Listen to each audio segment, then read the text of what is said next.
Hi and welcome, I'm Brad Sugars. Welcome to the 5 levels of entrepreneurship, and really what we need to take a look at here is how it is that people create wealth, what it is that happens over that, generally a 10-year cycle for someone to create a wealth factor for themselves. See, where we all start out is as a student. We start out as a student, we go to school, we may go to college, we may go to university, and we build ourselves a knowledge base. Now, not only are we not paid to go to school, but we actually have to pay for it because it's a cost to society, I guess, and so we have to pay for that and pay for the rights to become a good, valuable citizen to the community. Then we go out and we do our apprenticeship, or we become employed. And it doesn't matter whether it's called an apprenticeship or if it's just called your first year of work. Most of us go through a whole bunch of learning in that first year or two, and that's the really important aspect of it, that we need to get all that knowledge base. And that's what really being an employee is about. See, a student is an apprentice employee. An employee is an apprentice business owner. Gradually, as you learn more and more from more and more areas around business, you'll find that as you get more experience working for other people, that ultimately you end up with a massive level of experience that you can use to apply to get into business for yourself. Now, one of the biggest challenges here though is that people will go out and they'll build themselves a knowledge base of 20 or 30 years in the exact same profession the entire time, and then think, well, I'm going to start a business. Well, the problem is there's so much to learn. See, we start out at level 0 as an employee. We then move up to level 1, and level 1 is the level of self-employed, where finally you've actually employed yourself to go out and do the task yourself. At that point in time, now we're getting very exciting, because what's happening is we've got a lot of learning to do. Now, when you get into self-employed, yeah, you might make a mistake or two in getting into your first business or your second business, because you haven't done these sorts of things before. But when you get in there and you start to build that first business, what you've got to remember is that your first and second and maybe even third businesses are apprenticeships toward the bigger ones that you'll ultimately find.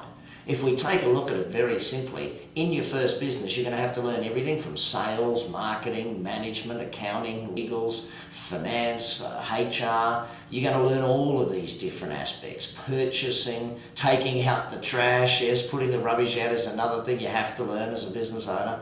And all of these very basic fundamentals. Now ultimately, what does it look like? Well, it's kind of like the seesaw thing, isn't it? It's like chase the work, do the work, chase the work, do the work, and you're running back and forth up and down the seesaw wondering why you're getting so tired. You're looking at your cash flow going up and down, up and down. See, that's what happens at self-employed. That's why most people, they fail at self-employed level. About 80% go back to being an employee. Then we go to the next stage of learning business, and that is once you start to employ people.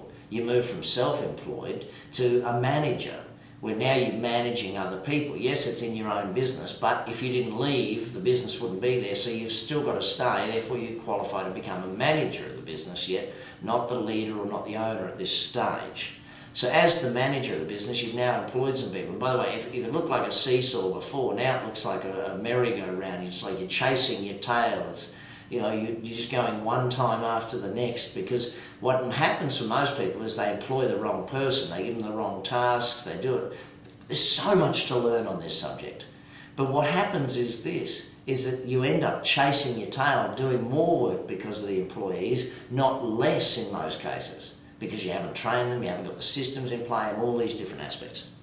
Finally, then, we look at it from a manager. The ultimate goal is to move to the owner of the business, where it meets my definition of a business, a commercial, profitable enterprise that works without me. At that point in time, then you start getting pretty excited. Because as the owner of the business, you've had to stop working in the business. Now you've stepped out and you can look at it from the outside in, and you might do some work on the business, but most of all what you'll do is let your team members get on with the job and build the business whilst you get out of the way. That's really what retirement is all about at that owner level. Now ultimately you want to keep going in most cases. Now some people might say, well, I'm satisfied. I own my own home, I own my own car, business makes good money, I'm satisfied. Well, I've always found that when people get to that stage, usually they go and want to do something else. You might think that, well, when I get there, I'll be happy. Well, when you get there, you might be happy, but it doesn't mean you don't have future goals. It doesn't mean you don't want to stay active in the community.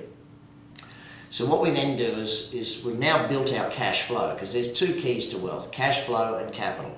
Cash flow is what you should build first, capital is what you should build second. Now I'll prove that to you in just a moment. Imagine that you were, well, let's do it this way.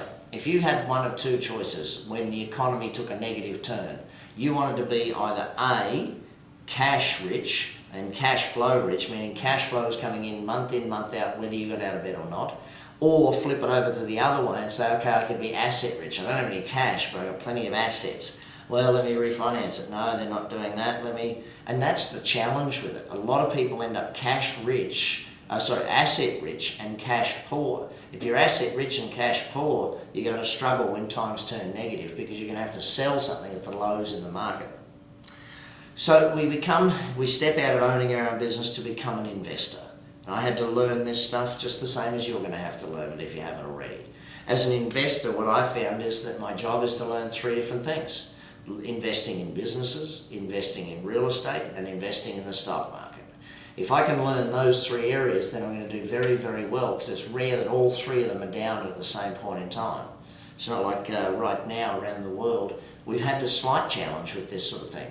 But ultimately, you will get to the point where as an investor, you're doing wholesale deals. You're doing deals where you're buying deals at wholesale. You're still buying deals at this point. The next level, the final level. So we start at level 0 employee. We move to level 1 self-employed, level 2 manager, level 3 owner, level 4 is investor. Level 5, the entrepreneur.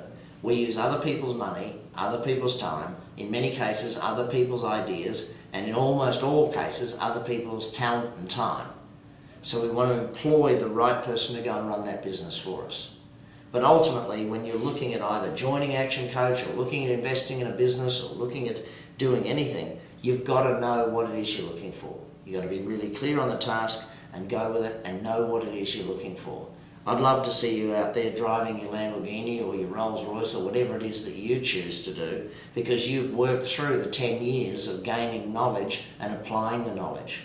That's what it takes. It's not quick, it's not short, and I know that's not glamorous to some people. But what it is real. It takes time to learn. You know, the only place where earning comes before learning is in the dictionary. Everywhere else in the world, you've got to do the learning in order to do the earning. Have a great day. Thanks.